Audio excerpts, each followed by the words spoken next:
Hello everybody and welcome to the first video in my non-battle report series, where we're going to be talking about the Crucible Guard after their revisions for Mk4. So the first changes we're going to go through, Steamforge said they were going to do a change log and then they still haven't days later, a week later. So I figured that I would just put all these on some slides so that you can come back and reference if you have any thoughts or just want to cross-check yourself when you're playing games. I'll make some comments on the changes as we go through, but at the moment that's what we're going to do. So starting off with the Warcasters, so Silvestro gained Chemical Warfare. No other changes. He's already pretty good, so and given that he's got a baseline control area of 14, you can go up to 16 with Apollo now. That's quite significant. He's got a number of ways to put out fire and corrosion in this faction, so that's quite good for Silvestro. Lucas gained Chemical Warfare, as all the others. New thing for him was resistant to fire corrosion, which you'll see on a few of the casters. Previously, not a lot of them had it, and they're trying to move forward with that theme of the alchemical kind of warcasters and saying not just the ones that play with chemicals get resistance to fire corrosion, they all get it because it's a faction trait, I guess. So Locke was the same, gained chemical warfare, resistance to fire and corrosion. Interestingly, Locke also gained chemical warfare in convergence. I don't know if she's going to keep that once they do the revision next year, but for the meantime, she still has chemical warfare in convergence. I think the only way that you can put fire and corrosion onto stuff in their faction is actually her flamethrowers. I don't think there's many other things, but yeah, it's not overly relevant, but it's just something to keep in mind. Now, I don't know how you say this. Americans probably say McKay. I say Mackay. Mackay gained chemical warfare, understandably. Her two ice cages, her two antiminators, the frost flamers that are on the side sponsons, both gained ice cage, which is significantly better than previous where they were crit stationary. Ice Cage, just giving -2 defense as soon as it hits, and then when you stack two of them, freezing is just amazing. So she's such a real threat at assassination now that she's gained Ice Cage and can threat so far with it because the sprays are range 10. She's speed 6, she can charge 3 and got 1 inch reach, so 9 plus 10 is 19, plus everything else. Plus she can also ram, so it's actually 20. So quite good. And you can ram more to get further distance by buying extra attacks, but obviously at that point you're not getting any attacks with your primary weapons. She gained cavalry, which is huge. It means that ram is relevant because you're charging with a boosted Mat 7 to knock down enemy models, and just gives a bit of certainty with that charge attack. And she also gained 2 armor. So she went from armor 19 to armor 21, which is a significant change when your Warcaster has 30 boxes. So she just got buffs all around. She's really good now. I don't think there's much more to say about her. I think that previously she wasn't really that viable as a caster. Now I think she's very viable as a caster just with those small changes that they've made. Now Bennett, not one that I've actually played just yet, but I intend on playing her at some point in the near future. She also gained chemical warfare and resistance to fire corrosion. Right, boring, fine, whatever. Gearhart. So few changes with Gearhart. So he gained resistance to fire and corrosion, fair enough. Lost veteran leader faction warrior model, which is super painful with him. That was one of the reasons I ran him. It was one of the reasons why. Well, I mean, one of the reasons why he was such a standout caster even before these changes was everything. All the guns got +1. You saw it on Dragon's Breath rockets. You saw it on Crucible Guard infantry. You saw it on containment operatives. Like everybody's getting +1 rat is absolutely amazing. And then interestingly, his cryo evaporator got reduced to range 8 from range 10. I don't think I've ever used the cryo evaporator. I think the other 3 guns are all better than the cryo evaporator, so I don't think that really matters. But it's a meaningful change. That's all it for the Warcasters.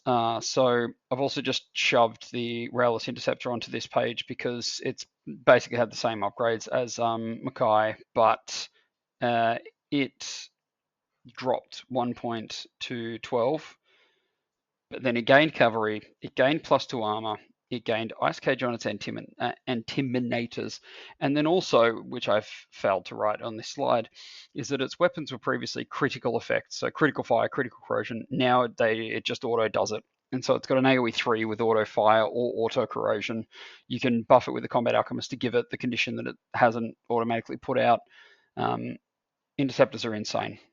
I like if they just gain cavalry armor, ice cage, and continuous effects and stayed at 13, you'd still see them run. So yeah, I think dropping them 1 point at 12 maybe a little bit of an overreach. I wouldn't be surprised if they go back up to 13 come January.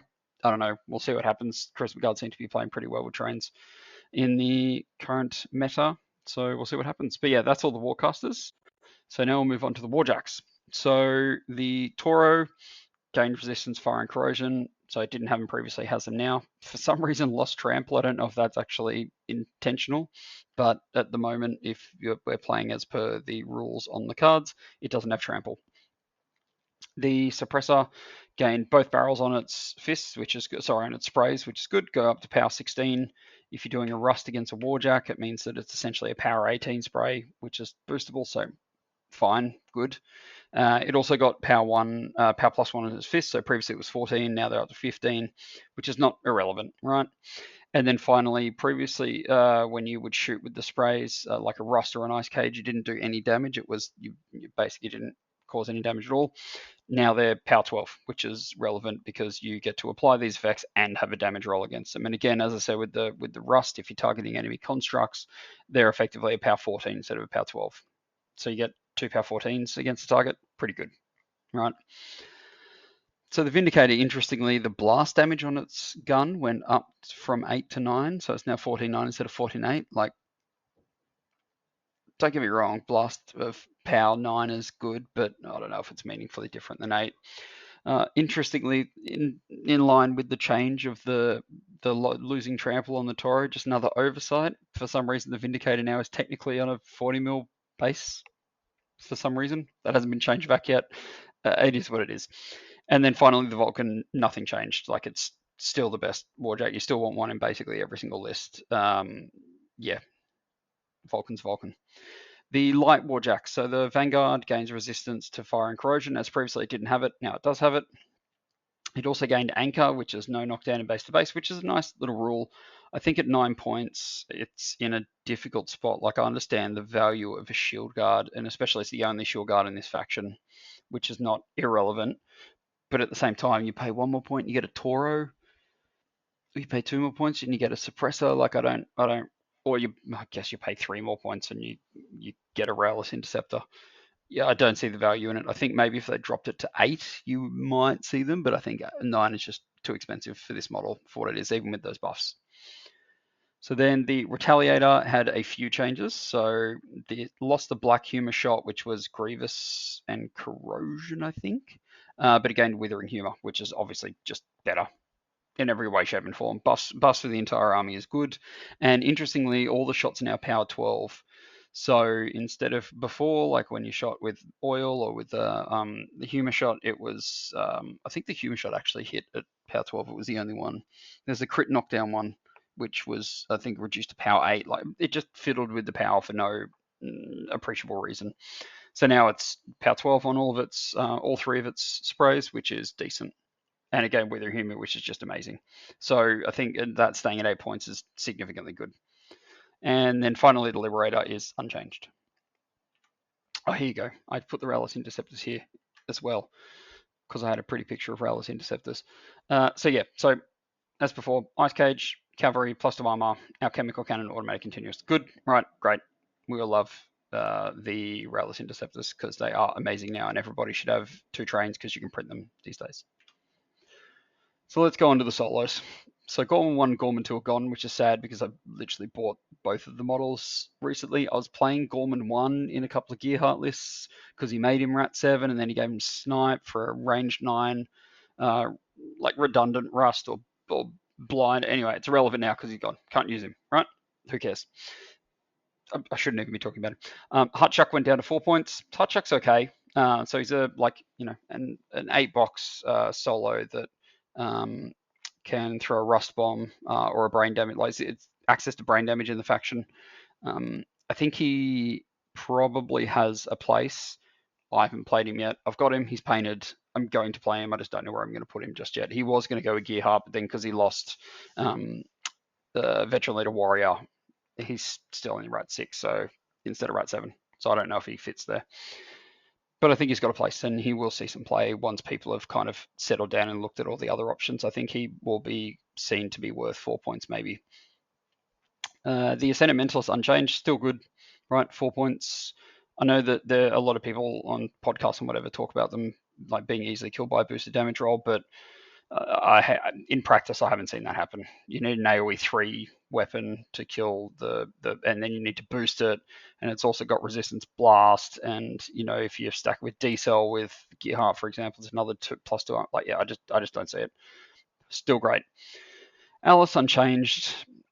I don't know how I feel about Alice. I feel like that 5 points is a lot for what she does. I feel like at 4 she'd be worth considering. I know a lot of people do take it because she's got guidance, and maybe I'm not valuing guidance high enough, but I like 5 points for a harmonious exaltation bot just seems not worth the value, essentially. And I mean, I've played her in a lot of games now, and I don't think I've ever actually transformed her into Big Alice, which is good because I haven't written it here, but technically Big Alice doesn't have a base size according to the change rules. Another thing that they've just missed. So if you put her down, she just instantly dies because she doesn't have a base. I don't know how that works, but yeah. Mechanics unchanged, they're great. 1 point filler, the only way to get Empower in the faction, great. Good thing they didn't change. Alejandro Mosby, whose name was definitely not Adolf, it was never Adolf. Please don't look behind the curtain at the man with Charlie Chaplin's moustache. He's unchanged. I still think he's good.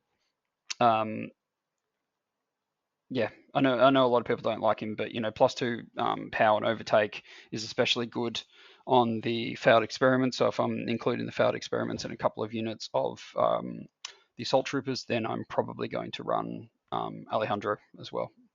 And like 4 points is fine. Rockman Ace unchanged. I don't rate him very highly, but he's there and he's available. He comes for free with Bennett's feat. So yeah, I know Josh had one of the business podcasts recently said this guy was amazing. This guy's not amazing. I think Josh is just drinking the Kool-Aid. I don't think I would ever take a Rockman Ace ever, because Rockman Stingers are also 3 points and they are still busted as AF. So I think for 3 points you just take the Stingers. Stingers I think should be 4 points and the Ace should be like 3 points. I think that distinguishes between them.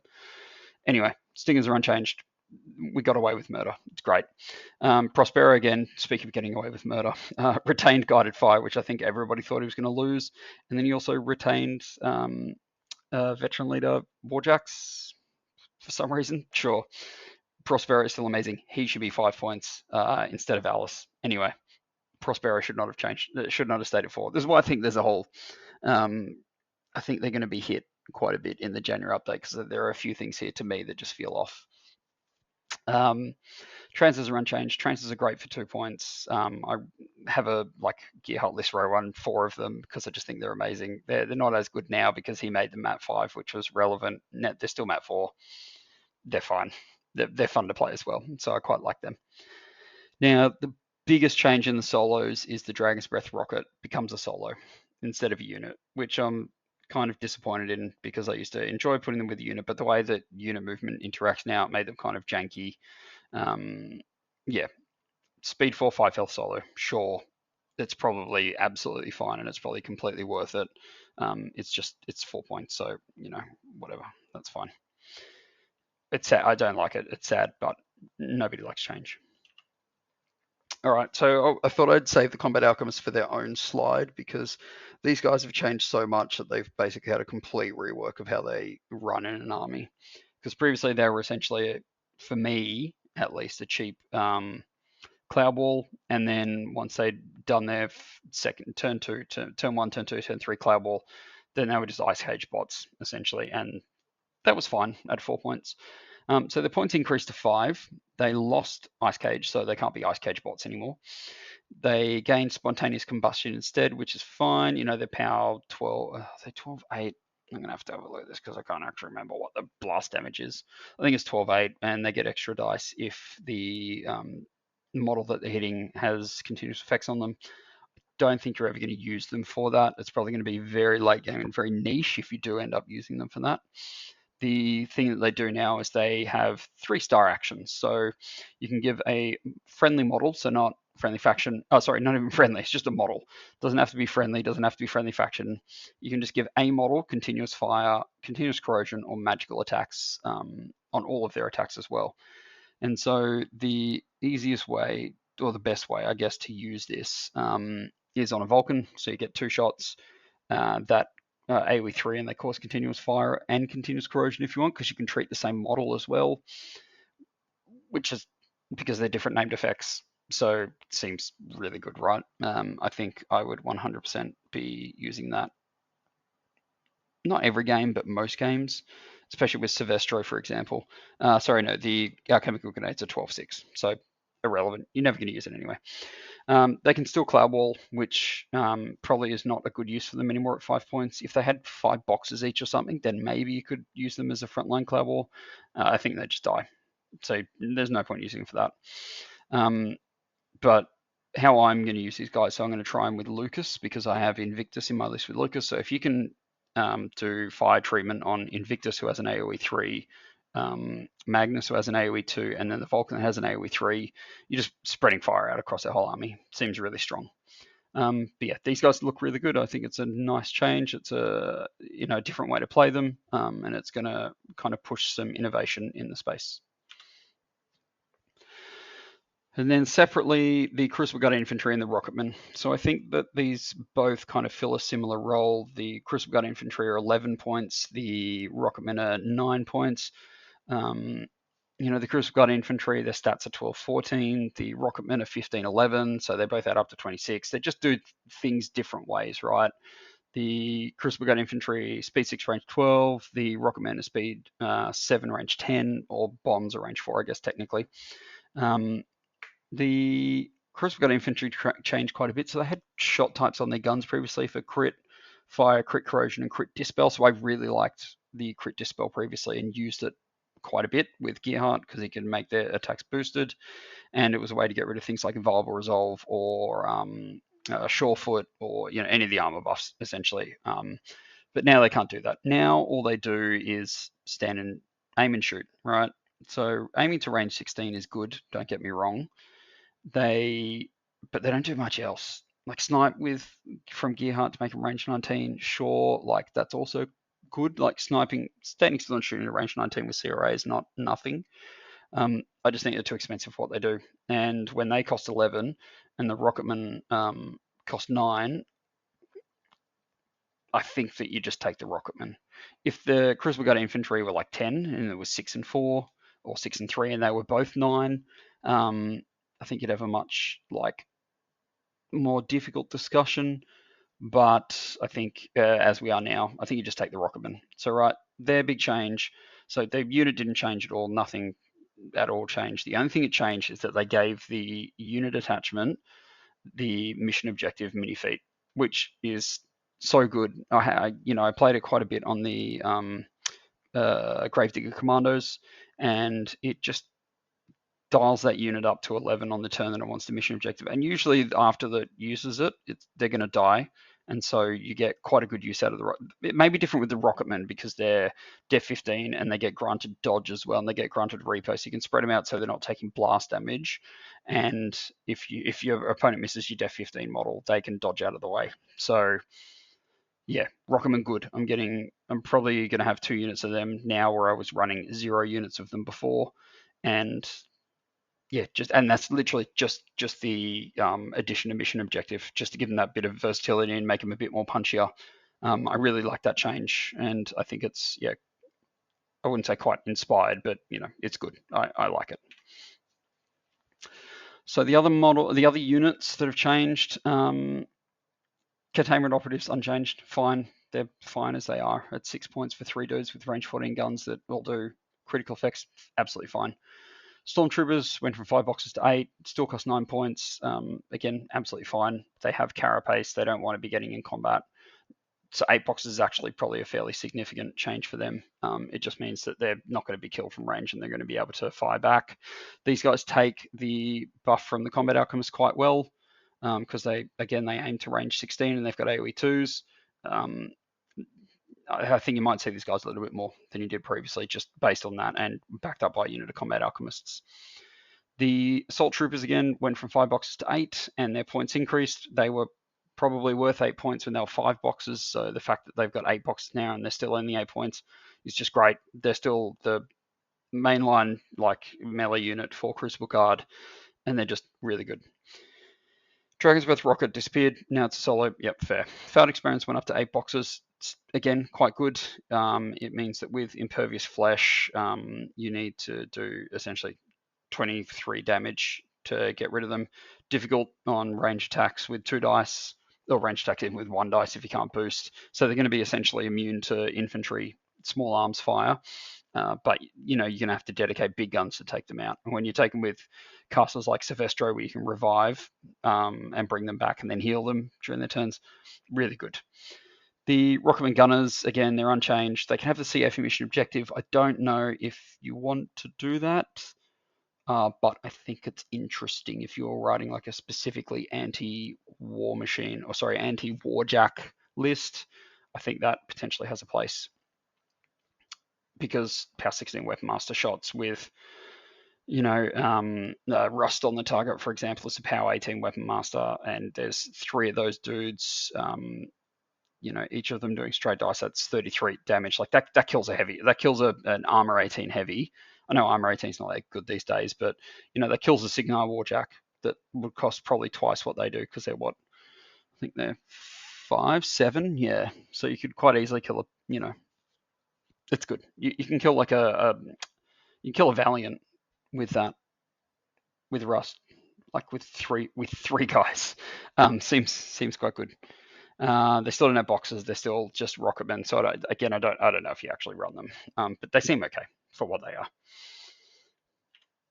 And that's it. So I put the Rocketmen on here because they're the guys that I think I got most excited about with this change. It's a bunch of interesting changes. I feel like that maybe they're saving some for January, because there are some things that still seem very overtuned, like the or undertuned, I guess, and like the Vindicator, the Railless Interceptor is overtuned.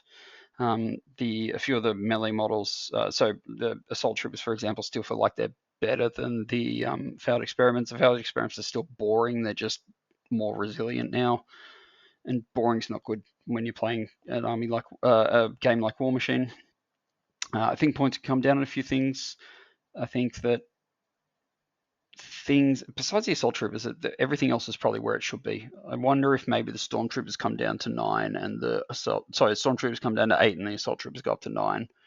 I'm not a playtester, so I don't know what they're planning or what they're doing. These are just my thoughts from playing the army. But, Crucible Guard are in a good spot. I think they have a lot of range debuffs that are relevant in the current meta. I think they play well. I feel like I'm in control of most of the games that I'm playing with them at the moment, and as long as I don't get my caster killed by putting them up too far forward, I feel like I'm on top of most of games on attrition, and therefore eventually on top of most games on scenario.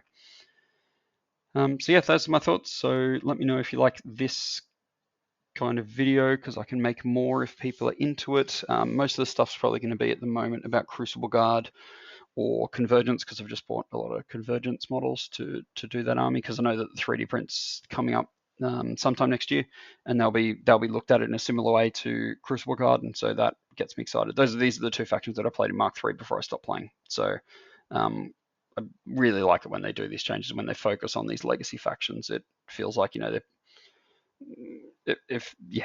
armies that I enjoy playing getting buffs, which is always fun. So yeah, if you have any feedback, please leave it below, and I'll talk to you guys soon.